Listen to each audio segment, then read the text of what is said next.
Moi, c'est. Toi, c'est qui? Toi, c'est qui? Toi, c'est qui? Qui m'en ouillé? Ou c'est un artiste ou bien un artisan? Toi, c'est qui? Toi, c'est qui? Toi, c'est qui? Qui m'en ouillé? Dis-nous qui m'en ouillé. Moi, c'est une nouvelle émission pour les artistes et les artisans, proposée par Florence Augustin et Elite Média. Diffusée tous les samedis à partir de 19h sur Elite Média. Bien, chers amis internautes, bonsoir. Heureuse de vous retrouver encore une fois pour cette nouvelle édition de Moins C. Je suis Florence Augustin, je serai votre animatrice pendant ces 20 minutes. Cette nouvelle édition de Moins C s'adresse à tout le monde, mais en particulier aux artistes. Bien, chers amis artistes, nous constatons tous les jours le décès d'un ami artiste. Posons-nous une question. Est-ce que ces héritiers ne se battront pas entre eux? Avec cette question, vous avez deviné que nous parlerons de la nécessité du testament. Quand on pense à son testament, on a souvent un sentiment de peur et on fait une projection sur son décès. On ne veut pas remplir cette formalité et l'on se dit intérieurement, j'ai bien le temps d'y penser. Envisager de le faire ne signifie pas qu'on va passer de vie à trépas demain ou tout de suite après l'avoir rédigé. Toutefois, posez-vous la question, chers amis artistes. Une fois partis, à qui iront vos œuvres, vos trophées, vos instruments, votre matériel, vos royalties, etc. Jetez un coup d'œil autour de vous afin d'évaluer vos biens. Vous voyez le stock accumulé? Réfléchissez. Dans le cas de patrimoine, avec ou sans testament, le Code civil prévoit des dispositions pour la succession. Toutefois, il est très important de prendre conseil auprès d'un notaire pour savoir à quoi s'en tenir, car il y a plusieurs cas de figure. Pour vous, aujourd'hui, nous recevons la personne tout indiquée. Il est notaire et par surcroît musicien. À tout à l'heure. Vous vous sentez dépassé, épuisé? Vous avez l'impression que vos prédispositions ou vos tendances personnelles sont combinées à un stress écrasant ou une dépression? Les événements des dernières années ainsi que l'évolution de l'environnement de travail nous ont tous impactés. Nous sommes tous fatigués et en quête de la tranquillité. L'émission Éveil Communication, mise sur pied par Elite TV, est conçue pour vous aider. Éveil Communication est axé sur la relaxation mentale et la paix intérieure. Tous les vendredis soirs sur Elite Média, Éveil Communication pour prendre soin de soi à travers la méditation, des échanges pour améliorer votre santé physique, mentale et spirituelle.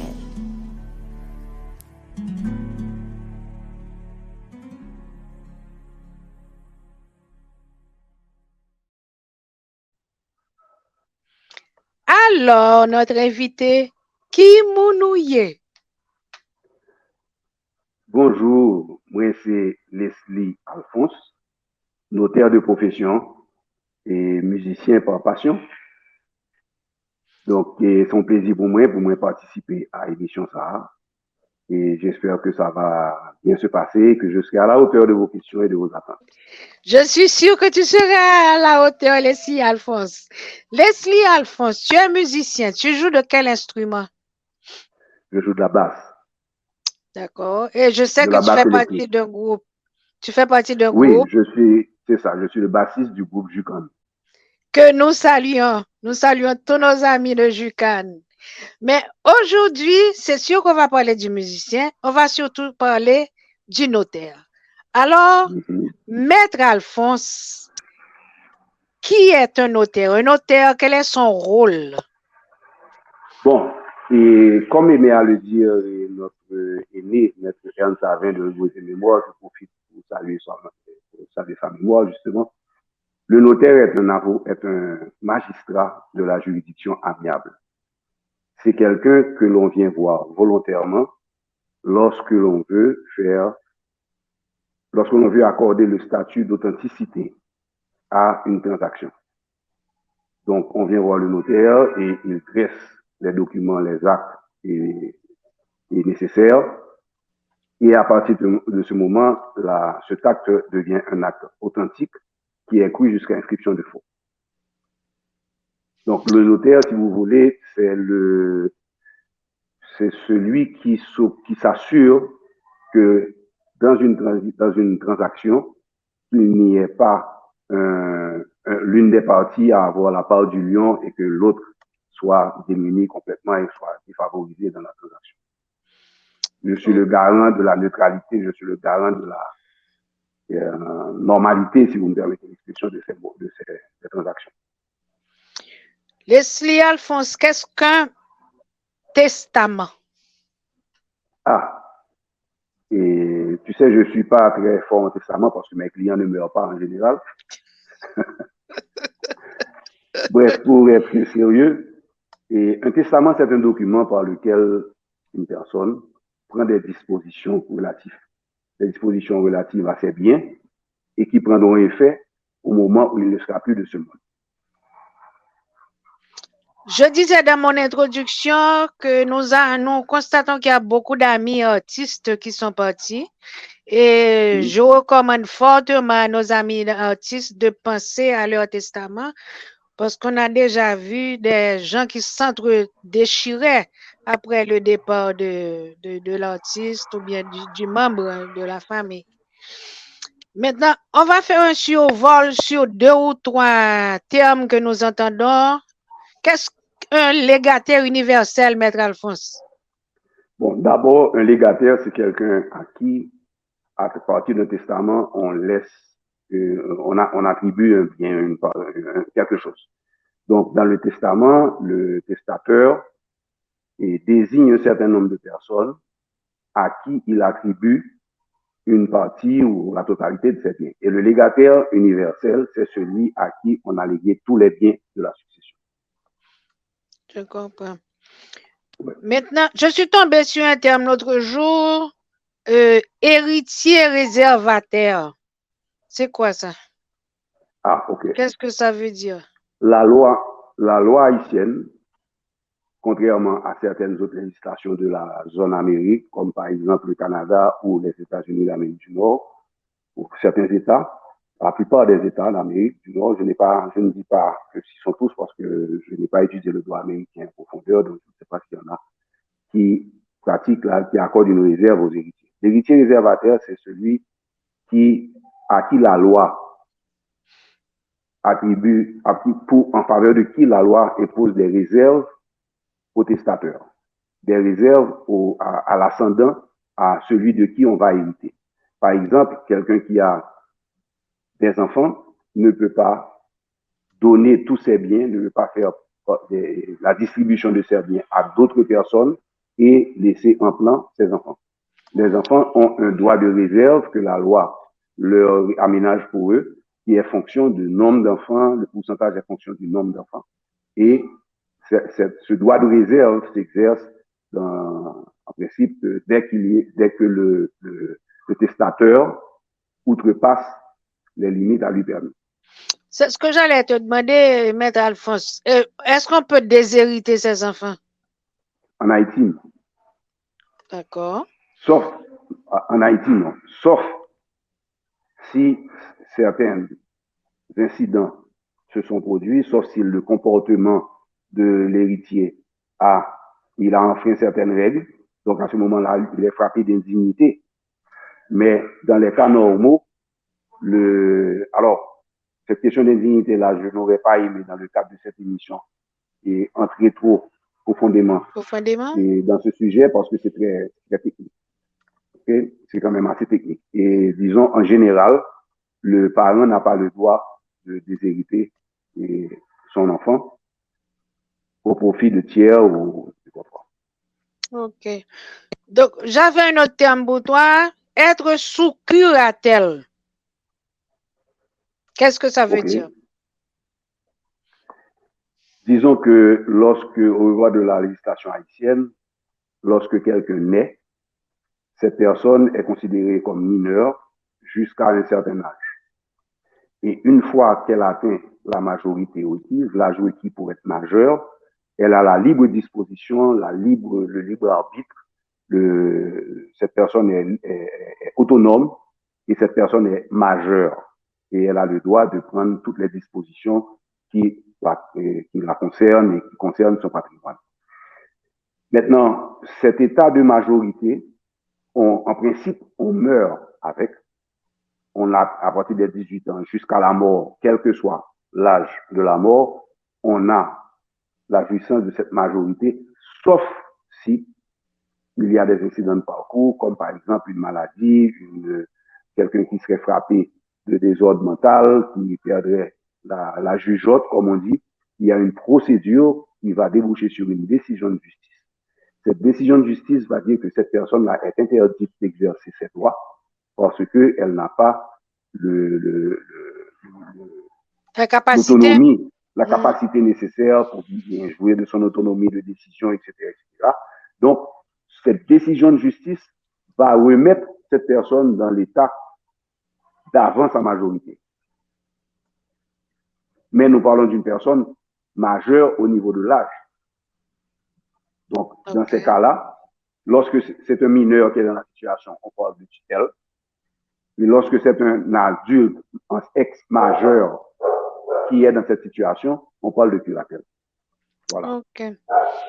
Maintenant, avant de rentrer dans les questions, dis pour nous quelle différence qu'il y a entre marié sur le régime de la séparation des biens et sur la communauté des biens. OK. Lorsque nous naissons, nous naissons avec un patrimoine.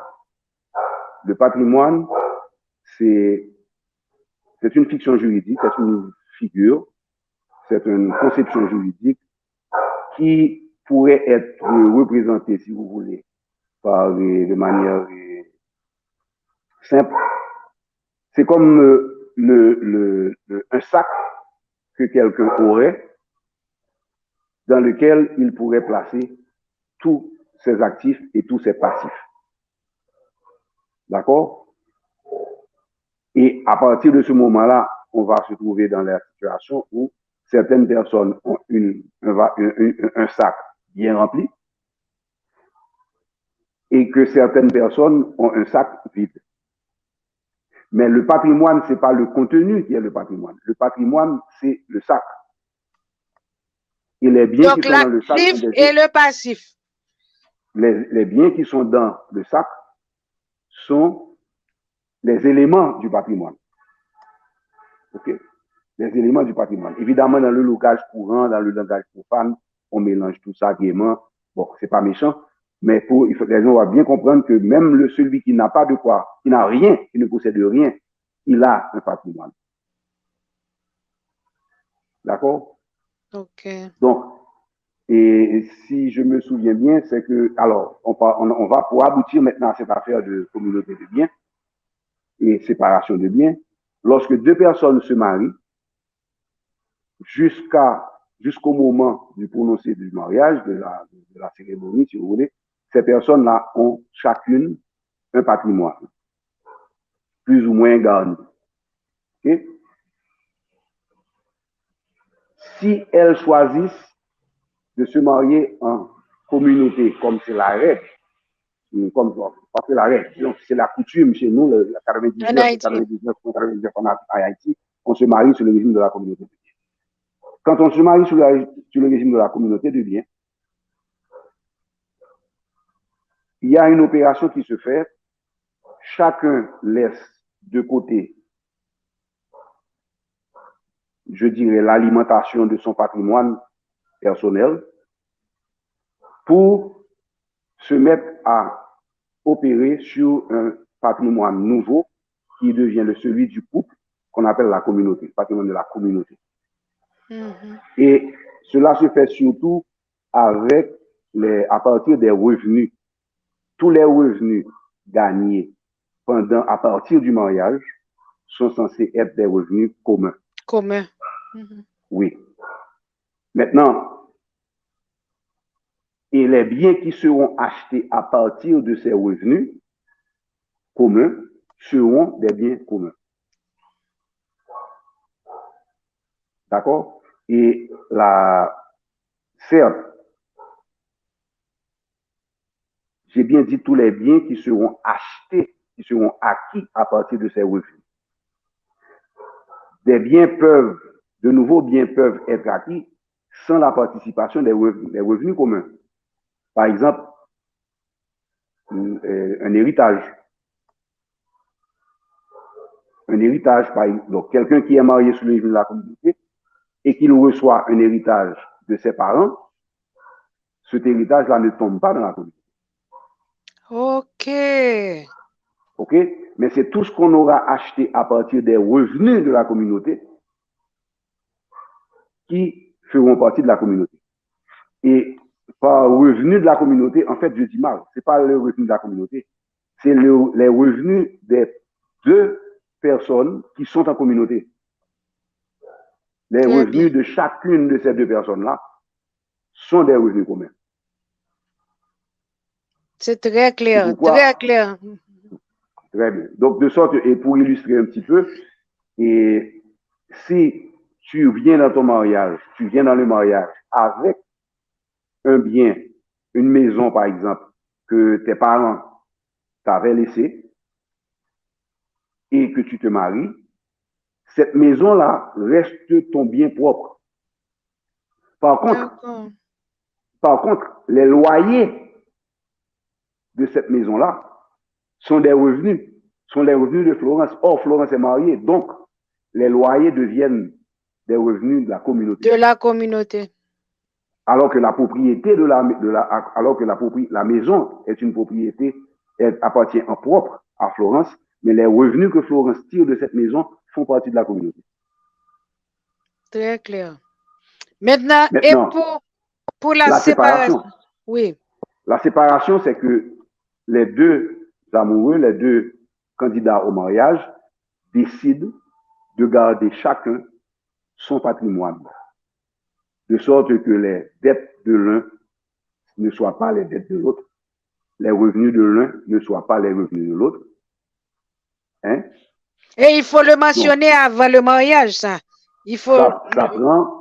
Ça prend un acte solennel dressé par le notaire en présence de 4 témoins et des 2 prétendants, okay, où il est clairement dit par acte notarié, on appelle ça un contrat de mariage, où il est clairement dit que les époux choisissent de se marier en séparation de biens. Et certaines clauses, certains aménagements sont mis en place dans cet acte, de sorte que cet acte doit précéder le mariage. Cet acte doit précéder le mariage. Parce que l'officier d'état civil ou le prêtre, en général, en marge de l'acte de mariage, inscrivent que ce mariage a été fait en séparation de biens à partir de tel contrat de tel notaire. Donc, une fois marié, il n'y a pas moyen de changer ça? Question à 1000 francs. Et comme disaient pour rappeler l'ancienne émission qu'on écoutait toujours avec plaisir. Normalement, non. Mais il y a eu une tentative. Il y a un texte qui est sorti il y a 3 ou 4 ans qui avait envisagé le changement le principe, c'est que on parle du principe de l'immutabilité des conventions matrimoniales. Savoir que si vous vous mariez sous un régime, vous gardez ce régime, vous n'avez pas le droit d'en changer. Et même lorsque vous divorcez, si vous vous remariez avec la même personne, c'est le même régime. C'était ça jusqu'à il y a 4 ou 5 ans, il y a un texte qui est sorti. Mais ce texte-là, et je ne vais pas m'étendre pour là-dessus parce que d'abord, je crois que c'était un décret, si j'ai bonne mémoire. Et ensuite, il y a beaucoup de détails qui devraient normalement être mieux traités dans ce texte-là. Donc, ce qui fait que, à ma connaissance, et je ne pense pas que quelqu'un l'ait utilisé. Est-ce qu'il y a une démarche obligatoire pour écrire un testament? Ou bien la personne peut-elle écrire son testament et puis laisser ça dans une armoire? Bon, il y a 3 Excellente question. Il y a 3 moyens d'établir le testament. Il y a le testament holographe que la personne rédige elle-même de sa main sur un papier, il met dans une enveloppe intitulée Ceci est mon testament. Oui, bon, d'accord. C'est fait à la maison, c'est le testament holographe. Il y a le testament authentique où le testateur vient se présenter chez le notaire avec 4 témoins instrumentaires et dicte son testament au notaire en présence des témoins et tout le monde signe ce document qui reste dans les archives du notaire jusqu'à la nouvelle du décès du testateur. Et il y a enfin le testament mystique où le testateur rédige son testament dans le secret de son alcôve, le met dans une enveloppe cachetée et vient remettre cette enveloppe cachetée au notaire en présence de 6 témoins. Et à même cette enveloppe, le notaire dresse un acte qu'on appelle un acte de souscription où le testateur dit que c'est son testament qui est contenu dans l'enveloppe et que le notaire rédige l'acte et les parties signent, les témoins signent. Voilà, ce sont les 3 formes de testament. En Haïti, qu'est-ce qu'on fait quand la personne meurt intestat et n'a pas d'héritier? À qui revient très bien? Bon, là encore, c'est une excellente question. Normalement, ne pas avoir de bien, ne pas avoir d'héritier du tout, c'est de n'avoir personne dans les lignes ascendantes ou descendantes jusqu'au 6e, et collatéral jusqu'au 6e degré. Et bon, théoriquement, c'est possible. Et il y a eu plusieurs cas comme ça d'ailleurs. Et dans ces cas précis, si cette personne est mariée, l'épouse de cette personne, le conjoint de cette personne, l'époux ou l'épouse de cette personne peut demander peut revendiquer la succession. Et à défaut, c'est l'État haïtien qui automatiquement devient propriétaire du bien, se basant sur le principe qu'il n'y a pas de bien sans maître. Ah, ok, je comprends. D'accord. Maître Alphonse, tu nous as donné beaucoup de renseignements. Je voudrais seulement mentionner à nos internautes que quand on hérite du passif et de l'actif. Ça veut dire que si la personne a des dettes, si vous héritez d'une maison qui a une hypothèque sur la maison, c'est vous qui allez continuer à payer l'hypothèque. Est-ce que c'est juste ce que je dis? C'est un petit peu un peu plus que ça. C'est que, en fait, lorsque on hérite d'une fraction du patrimoine. Et ce patrimoine-là a un actif et un passif. Donc, on hérite du actif et aussi du passif de sa procuration. OK. On va faire une toute petite pause et puis on va revenir à tout à l'heure. Hello. Tu t'introduis, tu dis tu es qui? Je suis Déodra. Je suis Isabelle. Je suis Anne. Je suis Yara. et on est la génération V. Bravo. Merci beaucoup, chers internautes. Nous sommes avec Maître Leslie Alphonse. Nous avons choisi aujourd'hui de nous adresser à tout le monde en général, mais en particulier à nos artistes. Il faut penser à à rédiger un testament. Nous vous invitons à partager le lien avec vos amis. Et pour la circonstance, nous avons choisi d'inviter Leslie Alphonse, qui est musicien et aussi notaire. Donc, il sait bien de quoi il parle. Maître Leslie Alphonse, nous rédigeons un testament. Un de nos internautes rédige un testament et il écrit à mon petit-fils chéri, je lègue la petite maison bleue.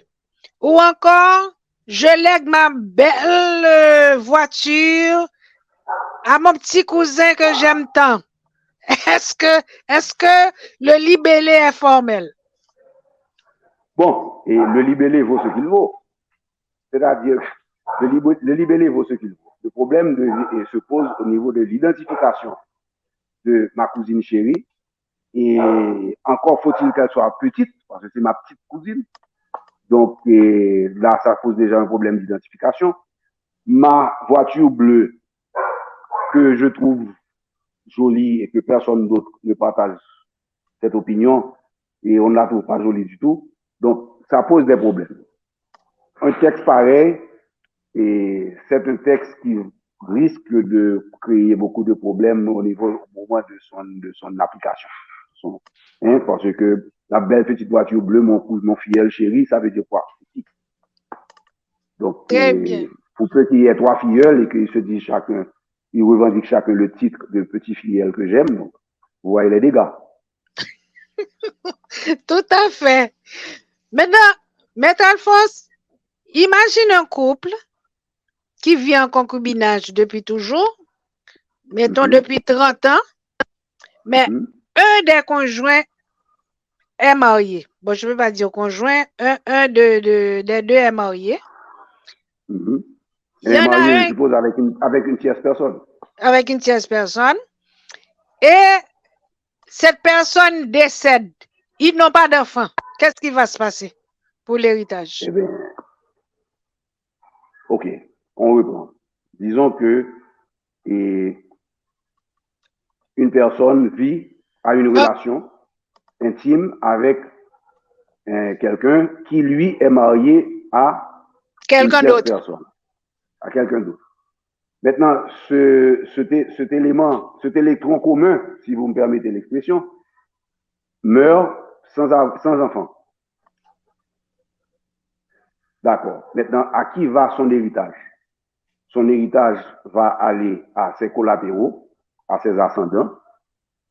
Okay? Je parle de son héritage. Je ne parle pas des biens que la communauté pourrait posséder. Si la communauté est propriétaire de certains biens, donc l'épouse aura sa part de ses biens, la part communautaire, et la part communautaire de la personne décédée augmentera son patrimoine. Et ce patrimoine ira tout naturellement à sa famille, ses collatéraux et ses ascendants. Donc, normalement, tu as le père, la mère, et l'héritage va directement aux enfants. OK? Directement aux enfants. Si l'un des deux décède. Maintenant, s'ils n'ont pas d'enfants, c'est bien iront à qui? C'est bien iront on va remonter et redescendre en collatéral.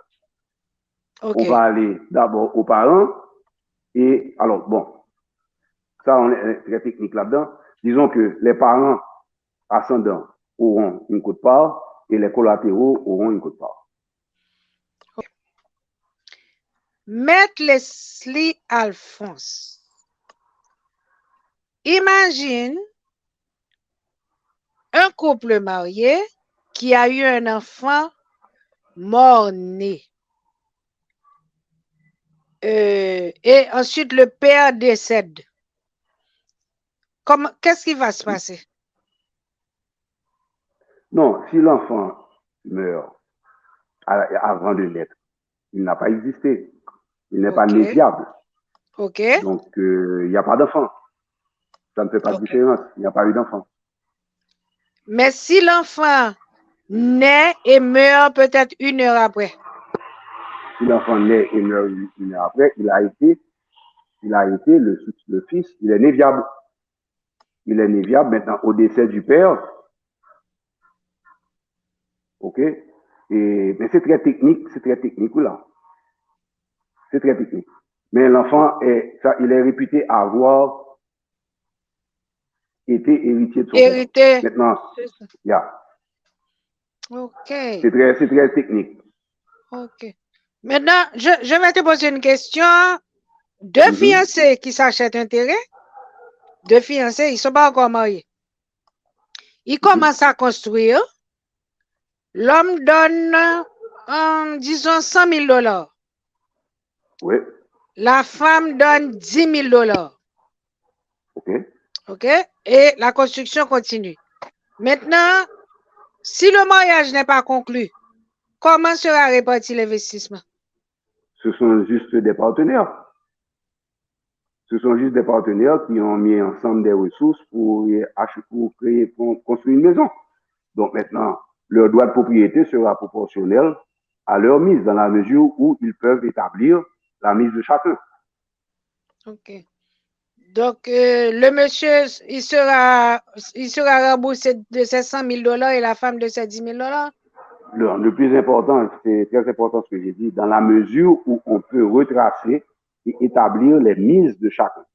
Ah, d'accord. OK? Parce que si les actes n'ont pas été faits en conséquence et qu'il n'y a pas un contrat d'association qui détermine les termes de cette association-là, OK? Ils vont être réputés avoir investi à 50-50, puisque sur le titre, il y aura les deux noms et il n'y aura pas été établi les coûts de part de chacun. Donc il ils sont risque. réputés Oui. d'être, et ce sont des partenaires. Oui. Enfin, si rien n'est dit au niveau de l'investissement, on ne peut pas retracer qui a donné quoi. OK? Donc, ça va être assez difficile de déterminer les coûts de part. Donc, puisque sur les papiers, il y a les deux noms, donc ils seront réputés être à égalité.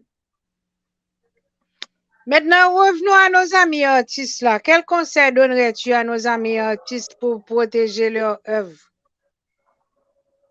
Bon, d'abord, de les enregistrer au niveau des institutions de droit d'auteur. OK? Et de faire le suivi correctement, de mettre de l'ordre dans leurs affaires. Parce que le plus souvent, il y a des problèmes au décès de quelqu'un, c'est que cette personne-là, il laisse un imbroglio impénétrable, OK, un labyrinthe juridique et un labyrinthe au niveau des transactions qui ont été faites que les survivants ne peuvent pas déchiffrer. Donc, c'est important de mettre de l'ordre dans ces affaires. Bon. D'enregistrer ses œuvres, enregistrer les œuvres et s'assurer de payer ce qu'il faut payer pour que ces œuvres-là soient protégées. Il y a tellement de questions qu'on pourrait te poser, Maître Alphonse. Malheureusement, le temps nous fait défaut. On va faire une petite pause et puis on va passer au troisième volet de notre émission. OK? Il n'y a pas de problème. D'accord.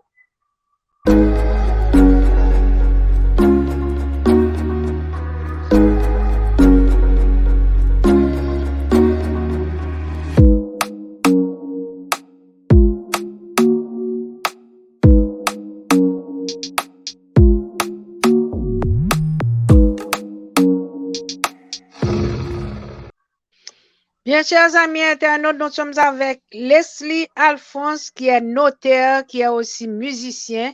Il nous donnait des détails, des renseignements, des informations sur les testaments, comment rédiger le testament. Je lui ai proposé plusieurs cas de figure. Il a répondu à mes questions.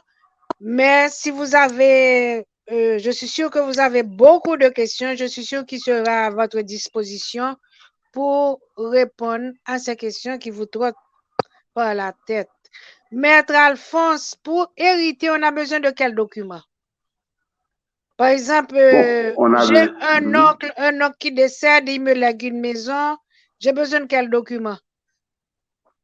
Bon, il va falloir établir. Attends. Reprenons la question. L'oncle décède, il lègue une maison. Okay. Donc, il dit dans son testament, qu'il lègue cette maison à Florence. OK. D'accord? Donc, à partir de ce moment, il s'agit de faire enregistrer le testament, de faire les formalités qui se rapportent au testament. OK? Et Florence a besoin d'établir que c'est elle-même Florence, donc des pièces d'identité, et des fois, selon la configuration du testament, les dispositions qui sont prises dans ce testament, il y a des formalités un petit peu plus compliquées à accomplir, mais l'élément de base que Florence doit présenter, c'est les pièces d'identité qui établissent que Florence est bien, que cette dame, madame ici présente, est bien Florence Augustin. Je comprends. Maintenant, est-ce qu'il y a des frais de succession à payer? Oui, bien sûr, il y a ce qu'on appelle les droits de mutation, qui sont une taxe sur l'héritage. Mais évidemment, c'est assez complexe à calculer parce qu'il est fonction du degré de parenté entre celui qui donne et celui qui reçoit. Je comprends. Celui qui a donné et celui qui reçoit. OK. Maître Alphonse, est-ce que tu peux nous donner ton email parce que je suis sûre qu'il y a des internautes qui ont des questions assez pointues qu'ils veulent éclaircir. Avec plaisir. C'est lesliealphonse@yahoo.fr. Oh, très facile. Donc, c'est ton nom C'est mon nom @yahoo.fr. C'est ça. Bon. Maître Alphonse, maintenant, je ne vais pas m'adresser au notaire. Je vais m'adresser au guitariste, si tu le veux bien. Au bassiste. Je suis le bassiste. OK. J'ai fait un peu de guitare dans ma jeunesse, pas au point de mériter le titre de guitariste. De guitariste, OK. Au bassiste. Quels sont tes projets avec Jukan? Bon, et continuer d'abord à garder Jukan en vie et continuer à jouer. Évidemment, ces jours-ci, nous sommes un petit peu au chômage technique. Mais nous gardons pour l'espoir que le temps. Les beaux jours reviendront et surtout les belles lignes reviendront. Tout à fait. Tu connais le principe de notre émission. Je vais te donner 3 mots. Tu vas choisir un de ces mots et tu vas laisser parler ton cœur. Oh, OK? OK. Bon, j'essaie d'envisager où mettre le micro pour que mon cœur puisse y avoir accès. Mélodie. La couleur tomate. Et puis, douce Marcos. Une mélodie. La couleur tomate. Et puis, douce Marcos. Bon, je serais tenté par une mélodie, bien sûr, et musicien. Une mélodie. Elle peut être de différentes formes. Elle peut être chargée de différents messages. Elle peut être, comment dirais-je, c'est comme un tapis volant. Parce que sur les notes d'une mélodie, on peut voyager loin. Et elle a ce qu'il a de particulier, cette mélodie, c'est que on peut la jouer à n'importe quel rythme. On peut la jouer avec n'importe quelle forme d'accompagnement. Et une fois qu'on a pu identifier les accords sur lesquels cette mélodie se joue, cette mélodie a été conçue, on peut même s'écarter de cette mélodie et se laisser aller à une improvisation qui, des fois même, rivalise en beauté avec, très différente de la mélodie, qui rivalise en beauté avec cette mélodie, mais qui est en même temps la version de soi de cette mélodie. Magnifique. Maître Alphonse, Elite Média te remercie pour ton précieux temps, pour les précisions que tu nous as données sur le testament et pour ta belle description de la mélodie. Merci, le plaisir a été pour moi, c'est un honneur. Donc, je me sens très flatté d'avoir été sollicité pour participer à ton émission. Donc, je te souhaite beaucoup de succès et j'espère que les internautes qui m'ont suivi n'ont pas été déçus. Et s'ils ont des questions, ils ont mon adresse et courriel, donc il n'y a pas de problème. Ce sera toujours avec plaisir que je répondrai à tous les messages. Merci, Florent. Merci, Leslie Alphonse. Bien, chers amis, internautes, je vous dis à la semaine prochaine pour une nouvelle édition de Moi c'est. Moi c'est. Toi c'est qui? Toi c'est qui? Toi c'est qui? Qui m'ouille? Ou c'est un artiste ou bien un artisan? Toi c'est qui? Toi c'est qui? Toi c'est qui? Qui m'ouille? Dis-nous qui m'ouille. Moi c'est une nouvelle émission pour les artistes et les artisans, proposée par Florence Augustin et Elite Media. Diffusée tous les samedis à partir de 19h sur Elite Media.